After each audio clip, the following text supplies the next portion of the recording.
Good morning, everyone. It's Saturday, which is great. Matt and I woke up super early and got a lot of stuff done. We went to the gym. I went with a hour-long walk with the dogs. But continuing on day 3 for keeping up with my video series, I have to say I'm kind of impressed with myself. I didn't think that I would be consistent with it, but it seems like I am doing pretty good so far. Day 3 isn't very much, but you gotta appreciate the small wins. So today, yesterday I talked about sociability, and the next one in the interpersonal traits is going to be recognition.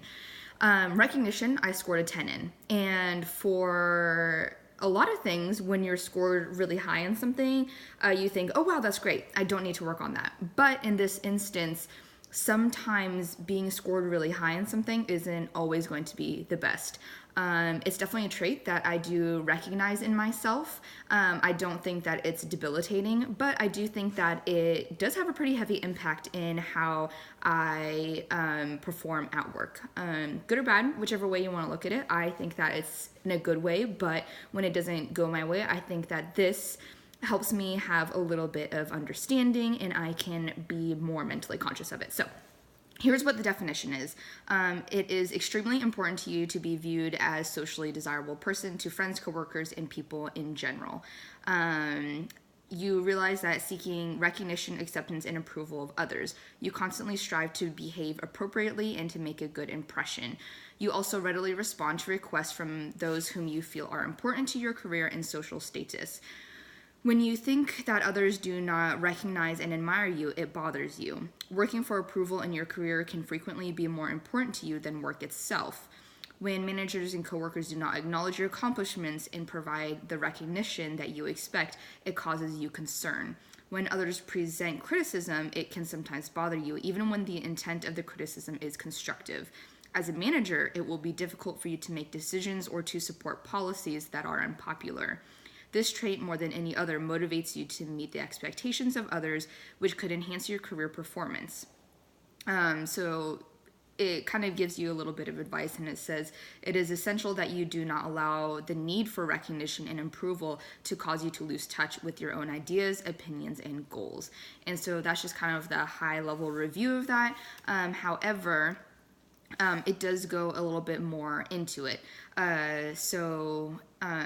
It says that a large part of your drive to achieve is the acknowledgement you'll receive as a result of your accomplishments. Some defining adjectives: proper, well-behaved, cooperative, courteous, pleasant, considerate, mannerly, polite, respectful, agreeable, obliging, and accommodating.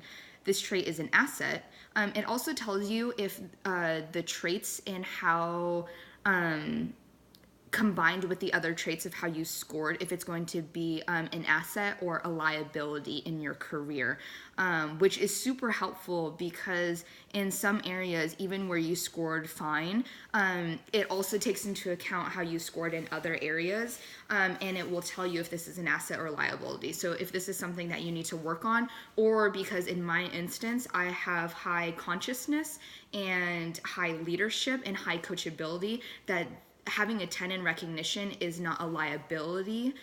It's going to be an asset because I have all the other skills that, not just recognition. However, if my leadership was low, if my coachability was low, if my consciousness was low, then it would be a liability. So it says that this trait is an asset because you desire to do the right thing and to meet the social expectations of others, which motivates you to behave appropriately in most situations.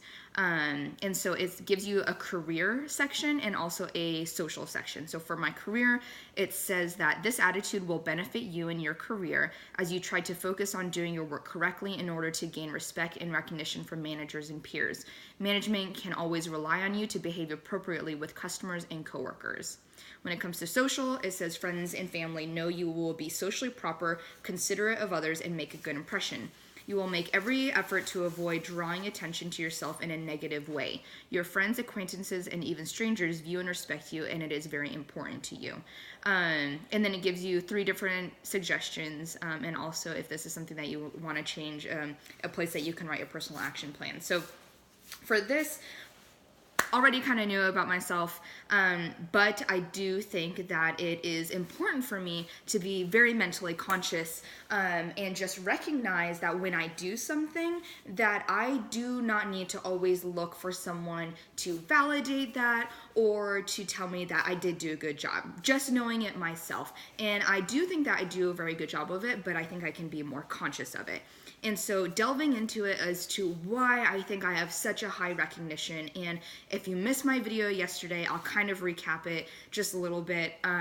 But with the very difficult childhood that I grew up in, my parents, they had very volatile personalities. My mom, she could be very happy one minute, and then the next she could just kind of flip a switch. And my stepdad was the exact same way. And when you couple that sort of volatile mentality with individuals that don't have problems hitting or doing some sort of punishment, it kind of creates this this need in someone that when you do something well, you have a very, very strong, almost desperate desire to make sure that they know that you did something well, so that way you can get praise, because it's so rare. And if you're getting praise, then that means that you, in my instance, I'm not being hit, or I'm not going to bed hungry, all of the other things that revolved around my childhood. And so it was really important for me. And because praise and recognition was a very rare occurrence, and I strived so hard during my childhood to get that recognition from my parents, I would strive really hard in school and with my friends and at church, to make sure that people always saw me as someone who was very mannered and very polite. And that was also really important to my mom. One of the highest compliments that my mom could receive was that, oh, your kids are so well behaved and they're so well mannered. And she took so much pride in that, which is great. And so by default, I kind of took a lot of pride in it. And I was like, when people told my mom that, I was like, thank you. We are well-mannered and well-behaved, and, we do work really hard, and, putting in all of this work. And I think it also helped cultivate a really hard work ethic in me, because when you work hard, typically you're going to receive praise. And so definitely something I need to be conscious of, so that way I don't get hurt or offended, or my quality of work doesn't get impacted. But also, I think it makes me work really, really hard, because I do want to be socially upstanding, and I do want to be viewed as those different types of things. And in my opinion, I don't think it's bad to be seen as someone who is polite, and someone who is courteous and cooperative, and just a delight and proper person to be around.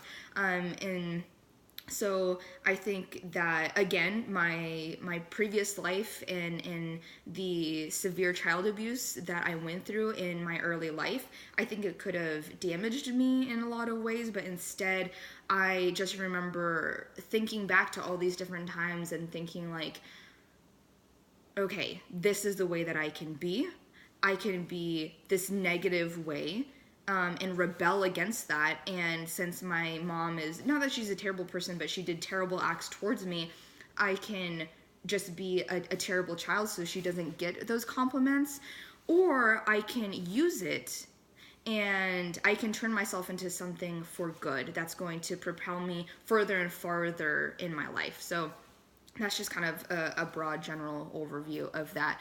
But anyway, yeah, so day 3 in the books, and tomorrow I'm going to be talking about conscientiousness, and I'm actually pretty excited about that because I do have a lot of thoughts. But I hope you have a wonderful Saturday. Thank you so much if you've stayed all the way through, especially if you've seen my other 2 videos. It really means a lot to me.